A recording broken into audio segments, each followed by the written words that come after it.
ariko gusa wakira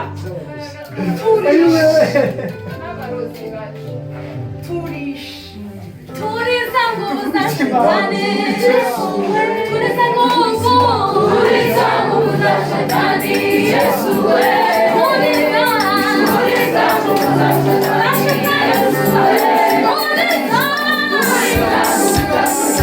Yesu we, Yesu we.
Mbega ibyishimo tuzanye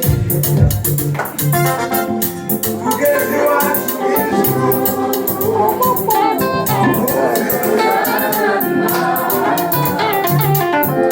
abamarayika bazambaye imbarizana bibarira nkarabata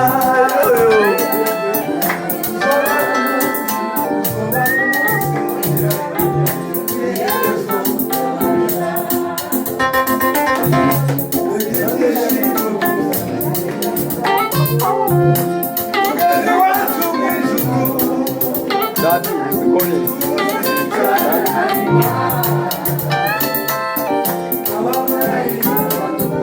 Someone is calling.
ariko dusanga turasi boneza sifi amen haleluya yo tubagane n'ibyo kumva yavuga bamwumvishe muzimbabwe nitwa Chiza kuri kimbanga uwo buku niwe muriki boneza sifi amen sabarumsi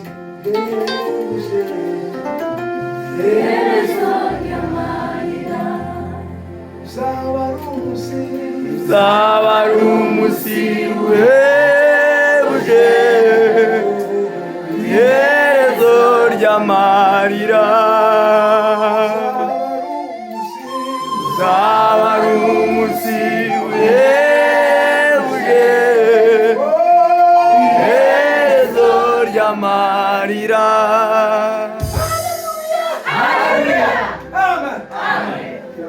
Bwana. Yo, sasa tunaelekea kwa Yesu. Yesu ni mzima. Atufundishe basi. Ni utulivu ubugingo. Niwe murengezi. Yesu ni muzima muri twe. Atufundishije imbabazi. Ni utulivu ubugingo. Niwe murengezi. Umana nanje mutabazi. Nure kurega bukereye. Nibura abandi bakufasha. Kandi tugumane. Nibura abandi bakufasha. Kandi tugumane.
Nguvu ubuswa bubaho ni ukuba kure y'Imana. Uzoza wumva Yesu ari ubuzima bwawe ugenda wenyine. Amen. Yesu ni muzima muri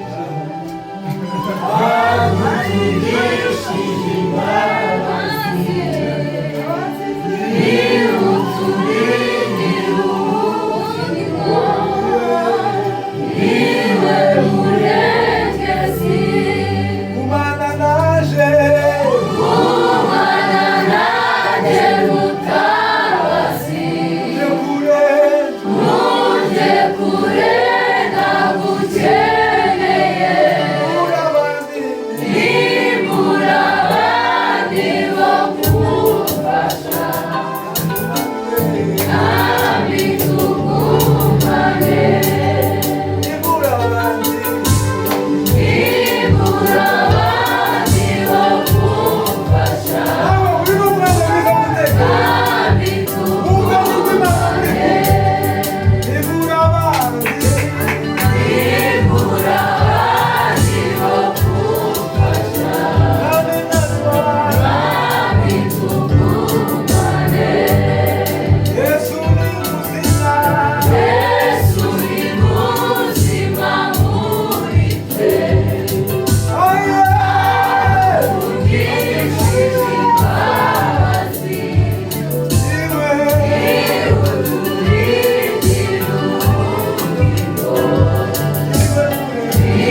Katika wewe tunamuona katika wewe tunabomoa nguvu za Shetani, katika wewe tunabomoa nguvu za Shetani, katika wewe tunabomoa nguvu za mapepo, katika wewe tunabomoa katika wewe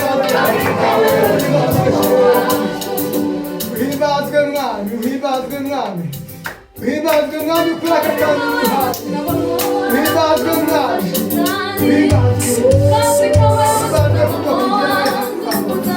himbazwe kukimbaraga yawe, imbaraga y'ubufura, imbaraga y'irema, imbaraga isena, imbaraga y'ishoboye, imbaraga yawe mwami, ishimwe mwami,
turavuga ngo uturishe imbaraga za Satani, imbaraga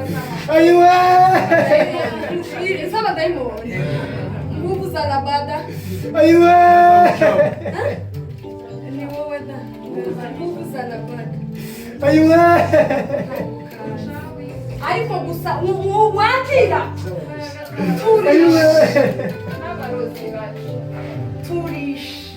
turiza nguvu za Shetani, turiza nguvu za Shetani, Yesu we, turiza nguvu za Shetani,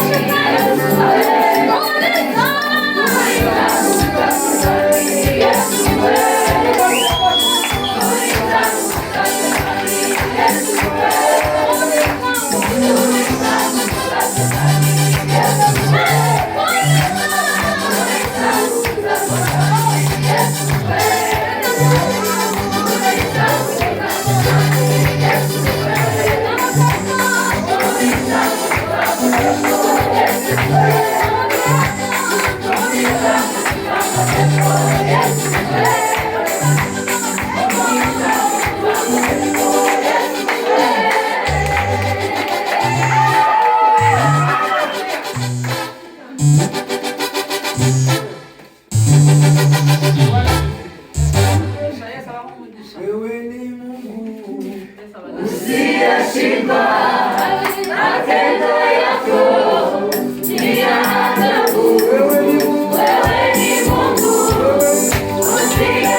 Yeah.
kigenda rimwe na rimwe umuntu aravuye ariko bikaba bigenda ariko bisize Bwana Yesu asifiwe. Imana rema icyana y'umuntu nami wawe twareba ishusho Imana rema icyana y'umuntu nami wawe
kubaho ubuzima buhimbaza Imana.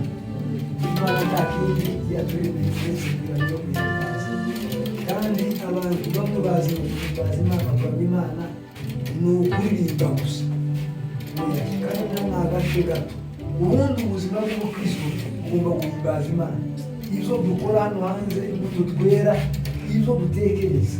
Uzi ko utekereje neza, Imana igubwa neza. Ehe, tunaremye neza. Niyo mpamvu niba ari mu mashusho y'Imana ugomba gutekereza nk'iy'Imana. Kandi Imana ntizitekereza nabi pe. Ibintu byayo biri ku murongo. Bwana Yesu asifiwe. Yesu Kristo yabaye kuri iyi si ahava atigeze akora icyaha. Bibiri bivuga ngo akiri umwana ngo yabyirutse ashimwa n'Imana n'abantu. Bwana Yesu asifiwe. Haleluya. Nicyo gituma nawe ugomba gucunga umutima wawe. Niko niba mu isuri umutima wawe ibintu byose birinde. Ngo niba ubugingo bugira gute? Bwana Yesu asifiwe. Amen. Ujya wumva n'Imana iri muri wowe. Yesu niba ari muzima muri wowe. Nujya uguhesha kugenda neza, nujya uguhesha kugira neza, nujya uguhesha gukora neza. Bwana Yesu asifiwe. Amen. Yesu yavuze ijambo rikomeye nzatindaho cyane kandi rirahambaye iryo jambo. Yaravuze ngo ntiyaje gukuraho amategeko.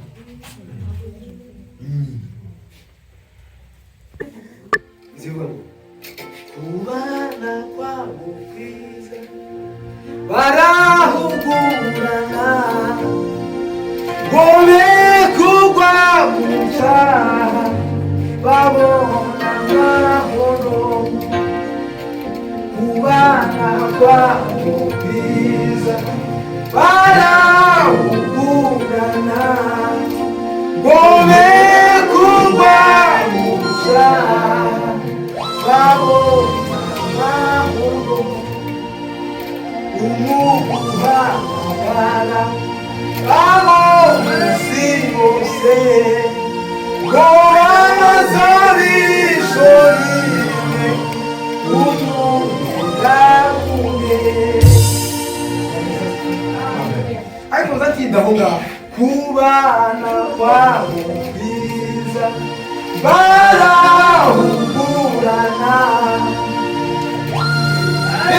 ube kukwamuja babo mahoro. Bwana Yesu asifiwe. Muzi inshingano Yesu yadusigiye. Ubutumwa bwaravuzwe twaravumvishe, ariko natwe tukeneye kuvuga kubwira abantu uko ari umuntu ukeneye kugira ngo akire. kugira ngo amenye Kristo. Imivugire yawe gusa izana intangaza. Tuba twicarana n'abakubanyi n'ab'isi bataramenya Kristo, tukaba twisanisha nabo. Mukamumva amakuru ya filime yose yamanutse Kanyonza yaje yagize gute, tukaba tugendeye. Ariko nyamara ndiyo kubwira ngo Kanyonza ntabwo umubwira ngo handitse ukamubwira ngo wenda icyanditse ijambo rihari imfasha. Mubwira amakuru ya Pawulo Bwana Yesu asifiwe. Cyangwa umubwire ijambo rihari gufasha muri Bibiliya. Yewe iyo filime nyine ya Kanyonza irakubwira neza, ariko nanje nono ijambo rihari imfasha niri.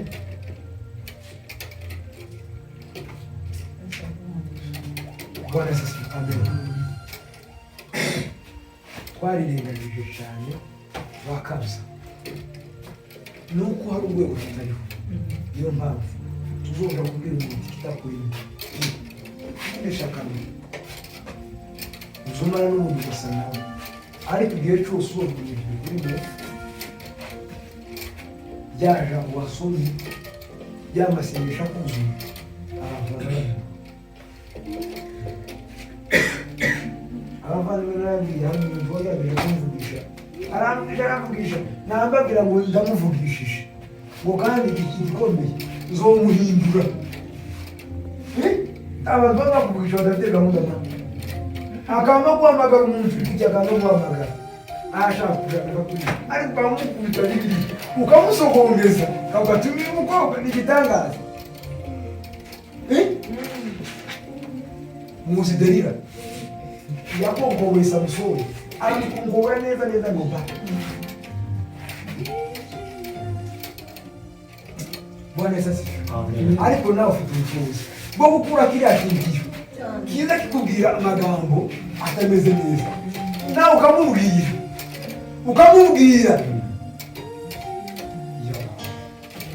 mureke twegere Imana dusome Bibiliya. Duhere kuwa kangahe dusoma? Nzoza mbabaza tuza kurepeta ahangaha kuwa gatatu. Nzoza mbabaza mwese tugezeye twadusoma ibice bitanu ni byinshi cyangwa tugire bibiri. Bibiliya usomye ibice bibiri wazimuka umwaka usomye bine ni byinshi uwo bigoye nagirego cyangwa utagari kuko n'abantu batagira Bibiliya ye bitagira Bibiliya udafite Bibiliya nazamura akamukwera umwe babiri nimuzamu niba biri gusa muri telefone zirebe n'ufite muri telefone nta kibazo urayifite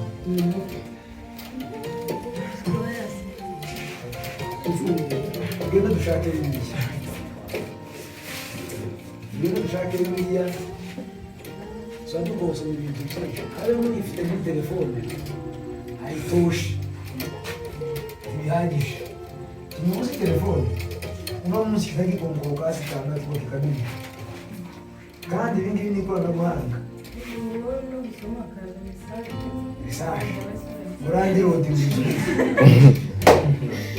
ushobora urimo ugayiteganya cyangwa shema katira. Bwana Yesu asifiwe. Amen. Bavandimwe reka mbasaba kwamukana, reka duhereye mu isezerano rishya ibice bine wa gatandatu nzobabaza uko turi hano mu isezerano rishya